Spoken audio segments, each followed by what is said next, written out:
Welcome back to the morning show. Tyler Carlson with us. Tyler, good morning. Good morning. How are you? I'm well. Good to see you again. Great to see you. How are things? Perfect. Yeah? Nearly. Nearly? Right. Doing very well.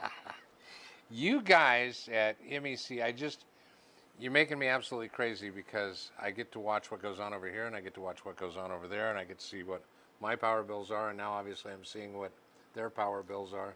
I'm very, very jealous because it used to be cheaper to live in Laughlin. Well, and not so much anymore. well, Sam's still happy about it. Oh yeah, well, and we need to keep Sam happy. That's right. And Sam's very happy. And those of us who have lived other places, or we do comparison, truthfully, our rates are as low as they can be in the Southwest. Yeah. So we have some very low rates.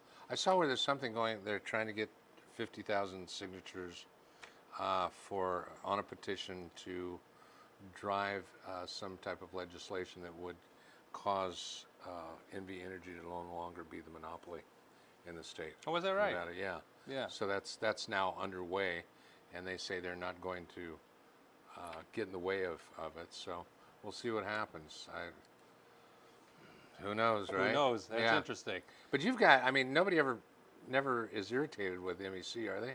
Well, of course, there's always folks that are irritated, but typically when most of the irritation comes from if they're having trouble paying bills or that type of thing, and we're not just giving away free power, that makes them irritated, or they don't get exactly the answer they want. I would like to know why not. Yeah, exactly. That's most of the irritation. We have once in a while somebody who will swear that our bills are higher or too high, but as soon as we ask them to bring a bill in so we can compare it, that ends at that point. So. Yeah. So you've got many, many things going on. I know that, being on the board of the River Fund, I just, number one of the things we've been talking about and very thankful for is that you are providing office space for us. Yes, for we River are. Fund in Bullhead City. Yes, absolutely. Wow, let's talk about that. At 1343 Hancock, that building belongs to Mohave Electric, and it's been vacant, and Mike came over and asked about having a presence over there. We've had some nonprofits in there, and now having the River Fund there would be great because there are a lot of folks in need for the River Fund that are on the Bullhead side of the river. Right. So that would be great. But they're also looking at cohabitating, providing some veteran support services. So we're also going to have veteran support services in that building also. Oh, fantastic. And I think we're not charging anything for rent and that type of thing. Right. So that should really be helpful. And the board, and we've got a great board, and the board's been very supportive of us trying to and continually moving towards doing something for the community. So this is kind of a nice little community activity. Both helps the River Fund as well as the veterans. And you probably know that the board also approved an increase of the amount of money that goes to the River Fund this year. So Mike and the River Fund board should be happy. We increased that amount that goes to the River Fund. I saw the email yesterday. I guarantee you everyone is pleased. Very good. Very kind of you. That's just such a wonderful gesture on behalf of Mohave Electric. It's wonderful. It's bike week. It's hard to roll all the words Oh, it off. is. That's right. Not enough rest. Not enough rest right now. So, now, what is the tax payment thing that's going on right now? That's a great question. We became aware a number of months ago that the county was going to shut down some of the the satellite tax collection areas. So, because the retrofitting of them for them to be able to take large cash payments was going to be cost prohibitive. I remember that. Yeah. And we were concerned about that because that meant everyone would have to go to Kingman. And we have our regular Hancock office, our member service office. It is set up fairly well to be able to take cash payments, because you'd be surprised how many people still do make cash payments at Mohave Electric. And we have an extra window. So we've worked with the county, and so they could actually get set up computers, and they have their own computers, their own Wi-Fi and all that set up, and they just occupy our building and occupy one of our cashier windows for the next week to take cash payments. And it must be popular, because yesterday while we were setting up, and we were actually taking a picture yesterday, we had people coming in, looking to make cash payments and they weren't open yet. So my guess is it's going to be pretty popular this Who week. does that? I mean, you guys have just really extended an olive branch to, not an olive branch, but you've extended a welcome to everybody, it seems like. Well, we're part of the community, and so community commitment is a big issue for, Yeah. and it is one of our cornerstones of being a cooperative. When we live and work and play in the community, our board members do, our employees do, management does. We all live here.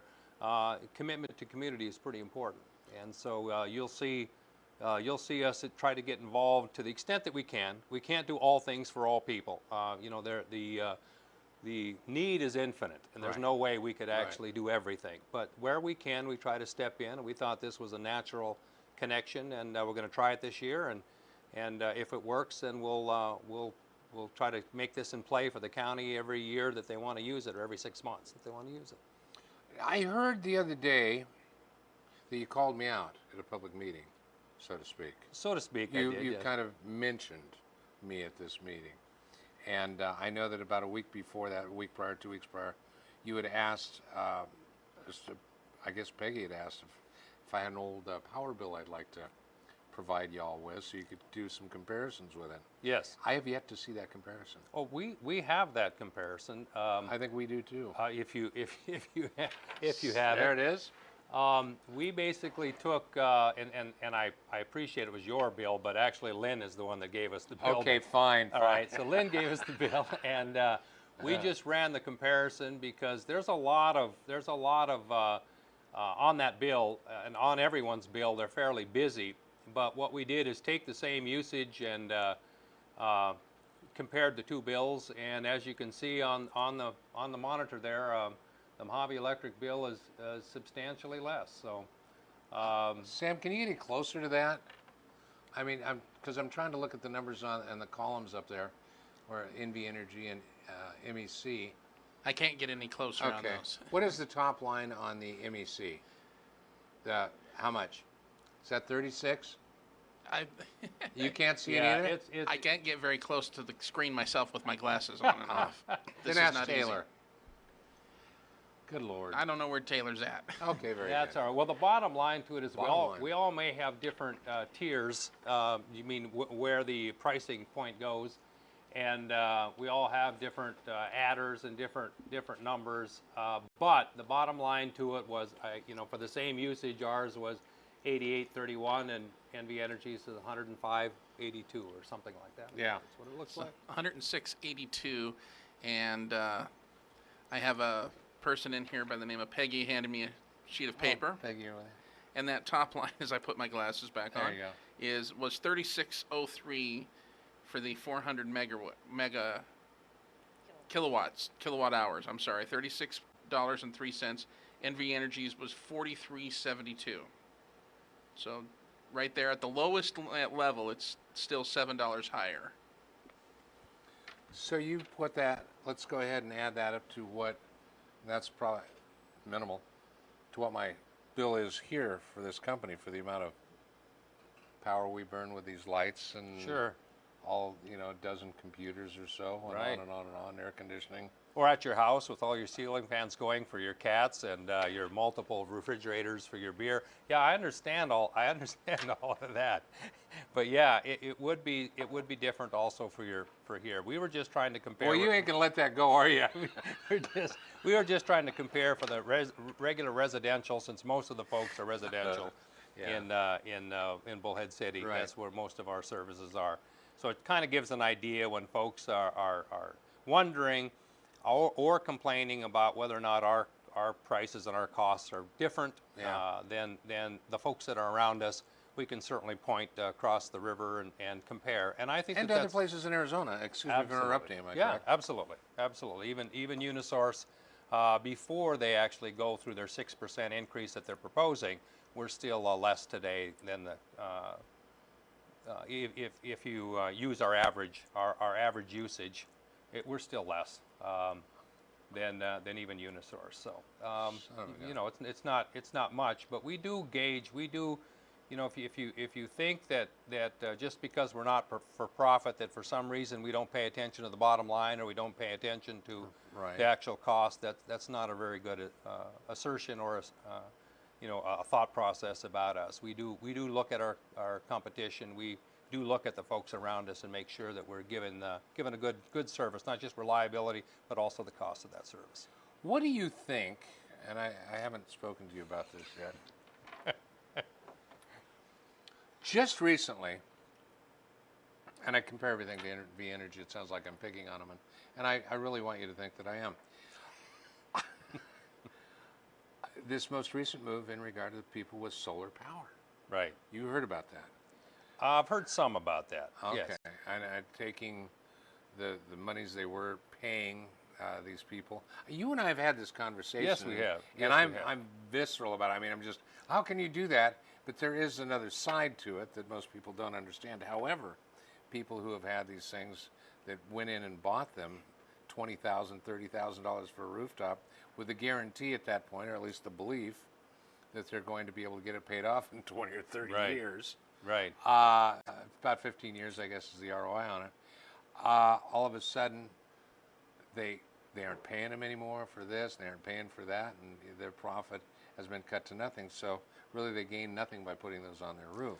Yeah, that's a subject matter. That would be a great subject matter. I could come in and spend a good half hour and describe it, because, as you know, when we've talked, it's not something you can cover in a minute Yeah. or 2 minutes. But essentially, there are a set of whether it be state and federal tax subsidies and incentives from the utility, and in that transaction of the solar energy and the utility energy, there is a mismatch, and certainly one can have one position or the other, but what's happening is that realistically non-solar customers are subsidizing solar customers to some extent.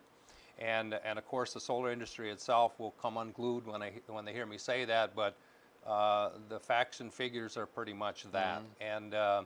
And I think the balance really is that the development of solar is good. Are we at the exact great point right now with solar as far as is that the perfect technology? No, I think that this technology will lead to other technology, but if we don't go through this, we won't get to the next step. So it's really good that we're doing it. The problem is we have this growing pains in between of how much subsidy is put at solar to make it viable, and then when should it live on its own? Because these subsidies have been going on since the 90s, and at some point the business has to stand on its own. What is the future of power? I mean, of green power, if you will. And I include in that, would they be able to clean up coal enough Sure. to eventually call it a green fuel? Right. Or is it sun, or is it going to be geothermal?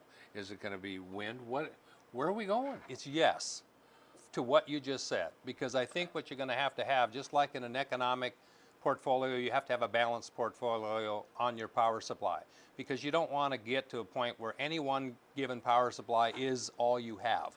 All your eggs are in that basket. So what you just said was correct, and we believe in the all of the above campaign, which is everything. And that means as clean as you can get clean power, and that would mean nuclear power, that would be wind, that would be solar, that would be geothermal. That also be there's also opportunities we have, such as waste to energy, turning trash instead of burying it into electricity and a real small waste product instead of what we do today. So there's all kinds of technologies out there that are available, and I think we'll eventually grasp it. We'll eventually get onto it. There's also technology that helps you clean up sewage water, and there's an offshoot of that actually involves electricity, but also you then can get clean potable water out of that. And we all know that we're in the desert. Water's pretty important. Yeah. And optimizing that water and using it as much as we can, even reusing that water is what we're going to have to get into. And there are technologies that are out there that'll actually be used and usable for electric generation at the same time. But none of those technologies are what you ought to have all your eggs in, or you ought to put all of your investments in any one of those technologies. There's a balance of those technologies that has to be in play. One thing we didn't talk about was hydrogen. Hydrogen power. And I think at one there'll be a day. It's not here today, but there'll be a day that there are other forms of power that'll come into play. But you have to continue with supplying reliable power today while we are moving forward to tomorrow. So if you shut off everything that you have today in anticipation that tomorrow is going to bring you something, I think that's folly. I think you need to continue with what you have, make it as clean as possible, and renewable energy is great, but it has renewable energy in the forms that it has its limitations. As we all know, when we have an overcast day and it's still warm and there's no wind, people still want to use their air conditioners, they still want to use their lights, Right. They still want to do what they have to do. So you have to be able to have something other than renewable energy to deal with that. So I think there's a balance. You know, I saw there, I think it's the Ivanpah project up out of Las Vegas towards Baker, where they've got those 3 huge facilities there that have the mirrors that shine up on the tower. Right. And from what I understand, that entire operation is not being as successful as they would like. It's just not producing the amount of power that they thought it would. Well, interesting you say that, is that they are experiencing some problems with the theory versus realistic implementation, and then there's also some collateral damage that's going on that with the birds. Yeah. And they're having a lot of bird losses because that concentrated solar is a lot like when you did that with ants when you were little. You Right. probably didn't do that, but with the anyway, it's very similar to that. Who didn't? Interesting enough, we actually have wind developments that have had to be shut down because they had grants and they were put in. I can send you an article about one that was Really? but they have to tear it down now because it's too costly to operate. So there is a balance here somewhere, and it's not everything in one place or the same fuel or the same technology. If you think about it this way, it's a lot like when we were heavily into import oil, and all of a sudden that oil is shut off or it's limited. We all are having a problem. Right. And so to have everything focus on one fuel source or one technology is probably not a good idea. So I'm just going to have to hide and watch. You're just going to have to continue to watch, and it'll continue to develop, and it will. I believe it will. I believe we're watching it develop as we go. Some things are going to be tried and they're going to fail. Some things are going to be successful. It's really interesting to watch some of the things that were touted as being the most modern, advanced, and futuristic ways to create power that are now, that's not working real good. I'm not sure. As you spoke of that particular plant, even the wind power, the fans, the big fans, some are working, some really aren't working, and the amount of money that's been invested in that is just unbelievable. I can't even imagine what one of those big ones up there, the size of a Volkswagen, Right. on top cost. Not only are they not working, but they probably operated a lot on, or they started up on tax incentives, tax breaks, or grants. So we are actually paying for that. We're paying for those failures, and as a taxpayers. So there are, like I said, I think it's good because I think we will end up with maybe my grandchildren will see technology that's really incredible, and the future of the utility industry will change. But I say will change. It's not quite yet ready to completely change. But I did see something on the Oregon coast. Obviously, they're trying many things, but there's this one where basically it's some type of ballast. It holds it down. There's a line that goes up, and there's a buoy on this, and it goes up and down with the tidal action, and that in itself is a mini generator, Right. if you will, and sending power to the shore and collectively making some type of grid, which they're having some success with. Sure. But is that going to be the answer? No, I don't know. Who knows? There isn't one, like I said, there's not one technology that should be the Yeah. answer. There's yeah, I think we have to embrace, and when you listed them off, my answer is yes to all of those. They're all important. Well, I'm glad we're in agreement. Exactly. I want to thank you very much for being here. I really do appreciate it. Did I forget anything? Yeah, we wanted to sorry. talk about capital credits. Oh, We let's needed do to that. talk Yes, about capital I'm sorry. credits. That's You're all right. No, let's take that out. You know, we're every year in the last 2 years, the board has authorized capital credits to be paid out to our members. And that's a cooperative difference. And this year is the highest in the 3 years. $1.3 million is going back into the community.